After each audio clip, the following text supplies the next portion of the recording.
All right, let's get into it. We all use Google, right? I mean, every single day.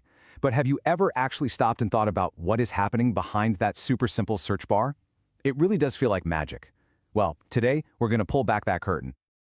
I mean, seriously, you type something in, you hit enter, and bam, less than a second later, you've got millions of answers. What on earth is happening in that tiny little gap between your question and Google's answer? It's honestly one of the most complex things happening on the planet at any given moment. And to give you an idea of why it's so complex, look at this number. That's over 200 trillion. That's a low-end guess of how many pages are on the web. So Google has to somehow sift through this ocean of information to find the exact thing you're looking for. The scale is just mind-boggling. But here's the cool part. It's not actually magic. It's a system, a really, really brilliant and organized system, and we can actually break it down into 3 main steps. And I promise, once you get these 3 steps, all that magic starts to make a whole lot of sense. So the first piece of the puzzle is all about how Google builds its massive brain. Before it can answer a single question, it first has to know what information is even out there. It has to build the world's greatest digital library. And that whole process really has 2 parts. First up is crawling, which is all about discovering what's out there. And then comes indexing, which is all about organizing everything it finds. Let's dig into each one. So, crawling. What is it? Well, imagine Google just unleashes this massive army of little automated programs. We call them bots, onto the internet.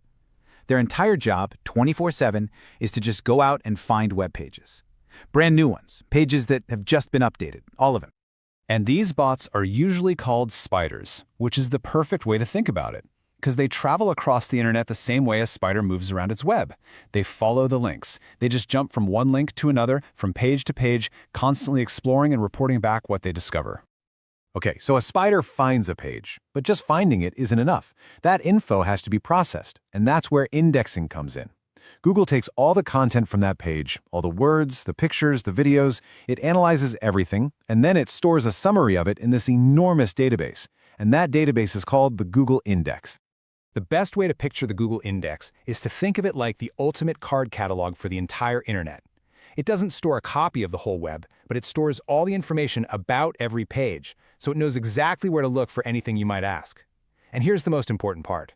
If a page isn't in this index, then as far as Google is concerned, that page doesn't exist. You can't find it. All right, so Google has found trillions of pages and organized them all. But that brings us to the most critical question of all. When you type in a search, how does it decide which of the potentially thousands or millions of pages to show you on that first page? Well, that's where ranking comes in. And no, it is absolutely not random. The results you see are the end product of an incredibly complex system that's always changing. It's kind of like a competition, where every web page is being judged against all the others, all to give you the most helpful answer in a fraction of a second.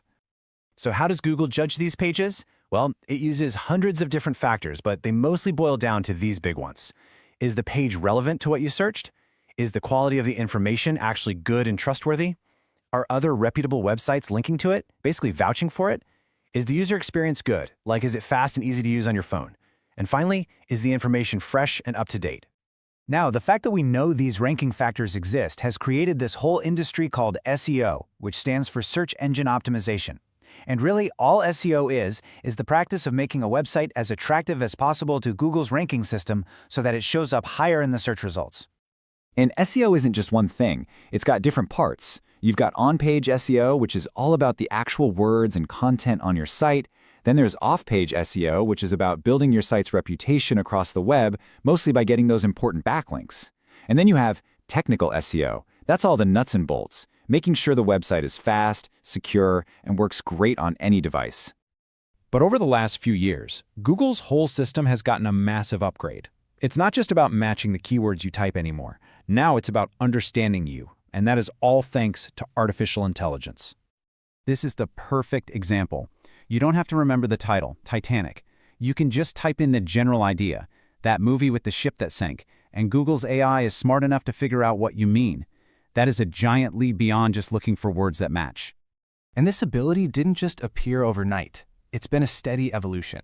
Way back in 2015, an AI called RankBrain started helping Google with vague searches. Then, in 2019, BERT came along, and it was a genius at understanding the full context of a sentence.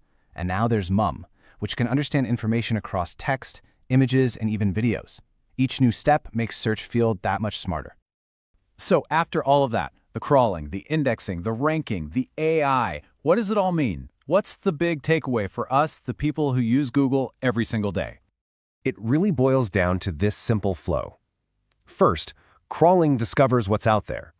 Next, indexing organizes it all into that huge library. Then, ranking sorts through it all to decide the best order. And, layered on top of the whole thing, you have AI, which is focused on making the search smart enough to understand what you actually mean.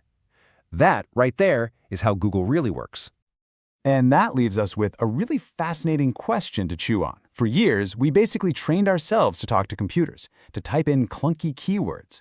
But now, search engines understand our natural language. They get our ideas. So the question isn't just about what Google will find for us anymore. It's about how our own questions will change, now that we can ask anything